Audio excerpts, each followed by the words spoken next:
तो class 11th के विद्यार्थियों देखिए, पॉलिटिकल साइंस का एक पेपर हम कंप्लीट करेंगे सॉल्यूशन के साथ में 15 फरवरी के लिए, जिसमें काफ़ी मोस्ट इम्पोर्टेंट क्वेश्चन रहेंगे। प्रॉपर आने का पूरा चांस है, तो सारे क्वेश्चनों को आपको अच्छे से कंप्लीट करना है। ये क्वेश्चन आपको अच्छे नंबर स्कोर करने में आपकी पूरी मदद करेंगे। तो ये पेपर आपका Hindi medium plus English medium दोनों क्लासों के लिए रहेगा। तो चलिए वीडियो को शुरू करते हैं और सारे क्वेश्चनों को हम अच्छे से कंप्लीट करेंगे। तो देखिए, पहले क्वेश्चन में है सही विकल्प चुनिए। तो इसका पहला प्रश्न है आपका कि भारतीय संविधान सभा द्वारा संविधान को किस दिन स्वीकृति प्रदान की गई थी। तो इसका आंसर है 26 नवंबर 1949। दूसरा है नीति निर्देशक सिद्धांतों की प्रमुख कमी है। तो इसका आंसर है आपका, देखिए, कानूनी शक्ति का अभाव। ठीक है, इसका आपका राइट रहेगा। तीसरा है नौकरशाही शब्द सर्वप्रथम कहाँ प्रयोग हुआ था। तो ये आपका फ्रांस में हुआ था।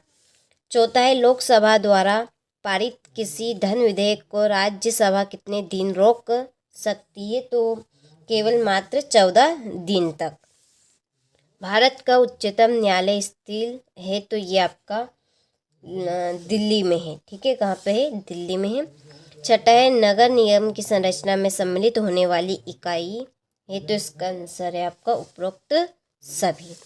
ठीक है, चलिए आगे बढ़ते हैं। ये आपके इंग्लिश मीडियम वालों के लिए है। यहाँ पे मैं टिक मार्क आपके कर देती हूँ। ठीक है, दूसरे का आपका ए है,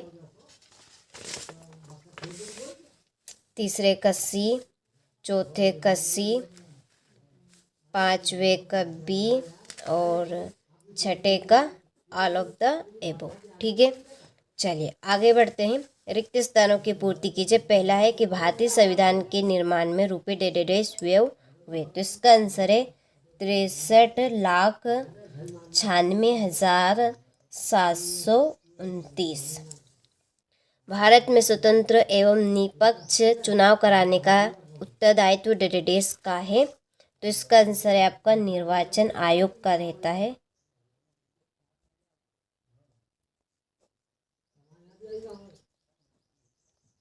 ठीक है, निर्वाचन आयोग इसमें रहेगा आपका। तीसरा है वर्तमान में राष्ट्रपति का मासिक वेतन डेढ़ रुपये है। तो 5 लाख, कितने लाख? 5 लाख रुपये। चौथा है राज्यसभा के सदस्यों की संख्या डेढ़ है। तो 250। भारतीय संविधान निर्माता संविधान का एक डेटाबेस बनाने के पक्षधर थे। तो इसका आंसर है आपका संतुलित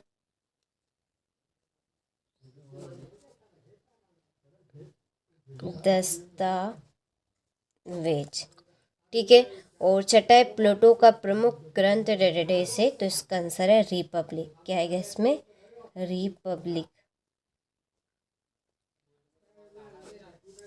चलिए, तो ये हमारे रिक्त स्थान हो गए। स्क्रीनशॉट आप ले लीजिए। इसके बाद में ये इंग्लिश मीडियम वालों के लिए यहाँ पे मैंने फिल कर दी है। तो देखिए, सारे ही क्वेश्चन मैं आपको प्रॉपर तरीके से दूंगी। यदि को एक बार सारे ही प्रश्नों को अच्छे से रीड करके जरूर जाना है। तो देखिए, तीसरे प्रश्न में रहेगी जोड़ी। तो देखिए, पहली जोड़ी है कि महात्मा गांधी द्वारा संविधान सभा की मांग, इसकी जोड़ी आपकी 1922 अनिवार्य नौकरशाही। इसकी जोड़ी है वेबर, डिमांग तथा रॉबिन्सन। और संघीय सूची 97 से अनुच्छेद 370 संबंधित था। किससे था ये? जम्मू कश्मीर से। पांचवी है हिंद स्वराज। इसकी जोड़ी है गांधी जी। प्रत्येक व्यक्ति को मत देने का अधिकार, राजनीतिक सामान्यता और मानव अधिकार की आपकी जोड़ी रहेगी। ठीक है, सातवीं जो जोड़ी है आपकी,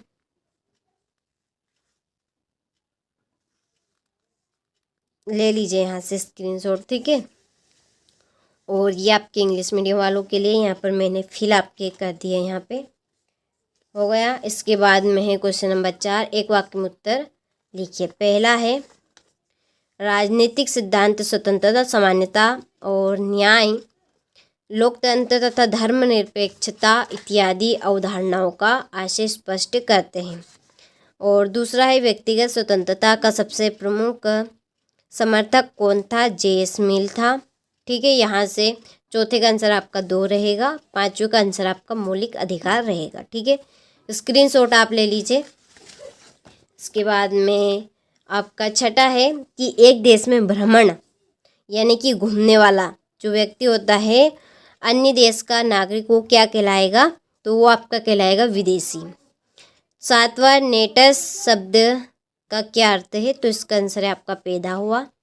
हो गया, ले लीजिए स्क्रीनशॉट। इसके बाद में ये आपके इंग्लिश मीडियम वालों के लिए, ठीक है, यहाँ पे मैंने जूम कर दिया है। सारे ही प्रश्नों का अच्छे से स्क्रीनशॉट आप ले लीजिए। हो गया। चलिए क्वेश्चन नंबर 5 की ओर बढ़ते हैं। तो देखिए यहाँ पर 5वां है कि भारत के राष्ट्रपति के पद हेतु कम से कम 35 वर्ष की आयु होना आवश्यक है। तो ये आपका सत्य है। दूसरा, असामान्यता होने पर वहाँ किसी प्रकार की स्वतंत्रता की स्थापना हो सकती है। तो असत्य है। स्वतंत्रता ही सामाजिक न्याय का मुख्य तत्व है। तो ये आपका सत्य है। और 42वें संवैधानिक संसाधनों द्वारा भारतीय संविधान में मूल कर्तव्यों की स्थापना व्यवस्था की गई है। तो ये आपका असत्य सत्य रहेगा। 5वां आपका सत्य रहेगा और 6ठा आपका असत्य है। ठीक है, चलिए तो ले लीजिए आप स्क्रीनशॉट यहाँ से। और ये आपके इंग्लिश मीडियम वालों के लिए, यहाँ से आप ले लीजिए स्क्रीनशॉट अच्छे से। देखिए इसके बाद में है 6ठा प्रश्न कि संविधान सभा से आप क्या समझते हैं? 7वां, न्यायपालिका के कार्यों को आपको समझाना है। संघात्मक शासन के प्रमुख दोष आपको बताने हैं। भारतीय संविधान एक जीवंत दस्तावेज स्पष्ट आपको करना है। और भारत एक धर्मनिरपेक्ष राज्य है, आपको ये समझाने। देखिए सारे ही प्रश्नों के आंसर की PDF हमने तैयार कर लिए। उसके लिए हमने आपको इसी वीडियो के डिस्क्रिप्शन में एक कॉन्टैक्ट नंबर दिए हैं। आप उन नंबर पे चाहे तो हमें कॉल कर सकते हैं या चाहे तो व्हाट्सएप पे मैसेज कर सकते हैं कि हमें PDF चाहिए। ठीक है, और देखिए एक महत्वपूर्ण सूचना है, यदि आप हमारी एप्लीकेशन के साथ नहीं जुड़े हैं तो जुड़ जाइए, क्योंकि प्रॉपर और प्योर चीज़ आपको वहीं पर मिलेगी। आप भी समझ सकते हैं कि हम आपको प्योर चीज़ बिल्कुल सामने नहीं दे सकते। इसके लिए देखिए एकमात्र हमने यहाँ पे रास्ता निकाला है, हमारी खुद की एक पर्सनली ऐप है, उसके ऊपर हम सारी ही चीज़ें आपको प्रॉपर दे रहे हैं। जो बच्चे हमारी एप्लीकेशन के साथ जुड़े हैं, देखिए उनको हम PDF प्रोवाइड करवाते हैं और वो पूरा का पूरा पेपर हल करके आते हैं। ठीक है, सारे ही क्वेश्चन वो कंप्लीट करके आते हैं। तो यदि आप भी चाहते हैं कि आप भी पूरे क्वेश्चन करके आए, पेपर में पास हो, कोई बच्चा पास होना चाहता है, तो वो पास ही नहीं बल्कि अच्छा स्कोर कर पाएगा। आप हमारी एप्लीकेशन के साथ जुड़ी, सारी प्रॉपर प्योर चीज़ आपको वहाँ पर मिलेगी। ठीक है, चलिए तो 21वां हमारा प्रश्न है कि राष्ट्रपति की वित्तीय शक्ति आपको बतानी है। स्वतंत्रता की नकारात्मक अवधारणा आपको लिखनी है और राष्ट्रवाद के गुणों का वर्णन आपको करना है। ठीक है,